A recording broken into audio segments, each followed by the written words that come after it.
We're in the midst of going through all of the details of the menus of the Nikon D800. I've posted an overview as well as several detailed videos. In this video, we'll go over the Retouch menu, where you can edit images in your camera. Many of Nikon's cameras have this menu, so even if you aren't using a D800, this information still might apply to you. The Retouch menu is only available if you have images on the memory card. It's grayed out if there are no images. You will be creating a copy of your image with the edits. One thing to note is that you will save the same file size and image quality as the original, with the exception of RAW and TIFF files. RAW files will be saved as JPEG Fine Large, and TIFF files will be saved as fine quality at the same size as the TIFF file. Let's take a look. The Retouch menu is the fifth item down on the left-hand side of the screen. Our first option in this menu is delighting. Delighting is similar to the active delighting that you can turn on in your camera when you actually take a photo, but this is all done after the fact. It will brighten shadows. It's really nice for backlit photographs in particular.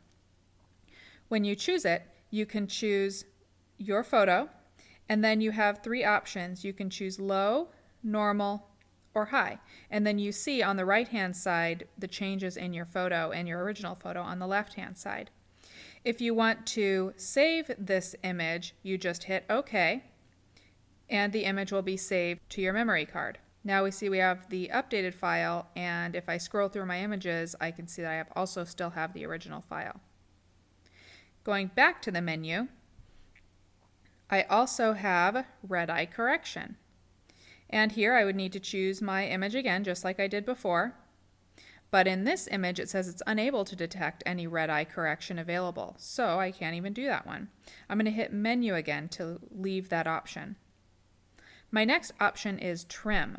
This is where I would crop an image. So again, I choose the image that I want to use, and now I can use my main command dial to scroll through aspect ratios so I can decide which one I want to use. Let's just say I want to make a square photo. Now I use my multi-selector to move around where my square is going to be, and I hit OK to save. And now I have a square image. So now I have my square image, my regular image, and my updated delighting image. Okay, back to the menu.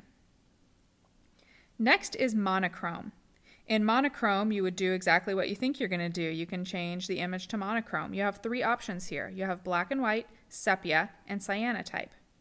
Let's say I want to use black and white. So again, I'm going to choose my image, and it's going to make it black and white. I can hit OK to save, or I can hit the playback button to cancel. I don't want to save another image, so I'm just going to hit the playback button to cancel. Going back to my menus, the next item down is filter effects. In filter effects, I have a number of options. I can use skylight, warm filter, red intensifier, green intensifier, blue intensifier, cross screen, and soft. So let's say I just want to do a soft filter effect. Again, I do the same thing that I've done before. I choose my photo, and I have a couple of options here. I can use normal, low, or high. Going back to my menu, the next option down is color balance. In color balance, I choose my image just like normal, and then I can move all around this graph here to choose how I want my image to be saved.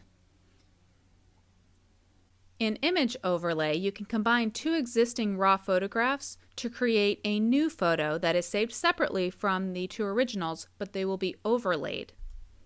So first you need to choose your first raw image. And then you need to choose your second raw image. And then now you can adjust the gain by just pressing up and down on your multi-selector. And then you can see the preview on the far right as to what your final photo is going to look like. Now, this probably doesn't work so well with portraits, but this type of thing would work extremely well with, say, images of fireworks. Okay, now I'm going to save it. And it's saved in my memory card. Next, we have raw processing, where we can create a JPEG copy of a raw photo and actually edit the image as well. So first we need to choose our image. And here's where we can do all of our changes. So now we get to choose what type of JPEG file we want. And here as well, what size do we want? And then we get to choose white balance. We can change white balance here amongst our white balance settings that we have available. And now we can change exposure compensation.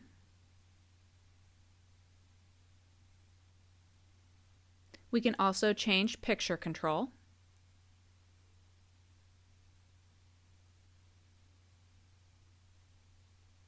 And we can also change high ISO noise reduction and color space, and vignette control, and also de-lighting. And now we go to exe to save our file. And now it's saved on our memory card. In Resize, you can resize an image. First, you'll need to choose your destination, which card you want, and then choose your size. You've got different sizes here. And then you select your image. So I'm going to select this image and hit OK. And I could have chosen more than one image there, but I only chose one. And now it's going to ask me if I do want to create the resized copy. If I hit yes, the resized copy will be saved to my card. If I hit no, it won't. I don't need to, so I'm not going to. And hitting the menu button to go back to my menu, I can go to Quick Retouch. Choosing my photo, I can choose low, normal, or high. Back to my menu, the next option is Straighten. And here again, I'm going to choose my image, and I can use my multi-selector to go back and forth across the ruler at the bottom of the screen and straighten my image. I'm going to hit the playback button to cancel and my menu button to go back to my menu. The next option is Distortion Control. This is where I can create a copy of the photo and it will reduce the peripheral distortion. I have two options here. I can either manually do this, where after I choose the image, I can go across the slider at the bottom and reduce any sort of distortion that may be there, or I can choose auto. My next option is Fisheye. In Fisheye, you can create a copy of the image that will appear to have been taken with a fisheye lens, and I can use the slider to make this more and more extreme. I don't want to do that to Pretty Misty here, so I'm going to hit the playback button to cancel and the menu button to go back to my menu. In Color Outline, you will create an outline copy of the photograph that you could then use as a base for painting. And when I choose it, of course I need to choose my image, and the camera will think for a moment, and then it'll show me a color outline. In Color Sketch, I'll create a copy of the photo that will resemble a sketch made with colored pencils. Let me go ahead and choose my image. And the camera will think for a moment and then come up with my color sketch. I have a couple of options here too. I can change the vividness of the color, and I can also change the outlines. And I can hit the menu button again to go back to my menu. In Perspective Control, the camera will create a copy of the image that will reduce the effects of perspective. You know, for example, when you're taking a photo from the base of a tall object. If I choose my image, I can change my perspective control side to side as well as up and down. Obviously, we don't really need to do that with Misty, so we're going to cancel this and go back to my menu. The next option down is Miniature Effect. In Miniature Effect, you can create a copy of the photo that appears to be a photo of a diorama. When I choose my image, I can choose where on the screen to be in focus by using the up and down on the multi-selector. If I choose left and right, I can choose the size of the area that's in focus.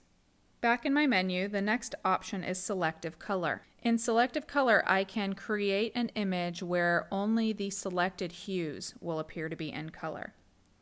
Choosing my image, I can go around the screen and choose what colors that I want to be in color. So I will need to hit the center button on my multi-selector so that you see that color popping up in the first box in the upper left. And let's just say that's the only color that I want to be in color. So I will hit OK to save.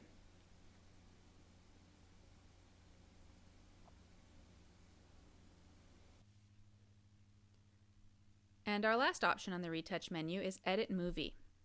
Here we can choose a start endpoint or save selected frame. Now if we're going to trim the movie, we go to choose the movie and we press the center of the multi-selector to play the movie, and then we'll press the down arrow on the multi-selector to pause the movie. Okay, now we need to press the up arrow on the multi-selector to decide what we're going to do. We're going to save it as a new file because I don't want to overwrite the existing one. And now it's saved on our memory card.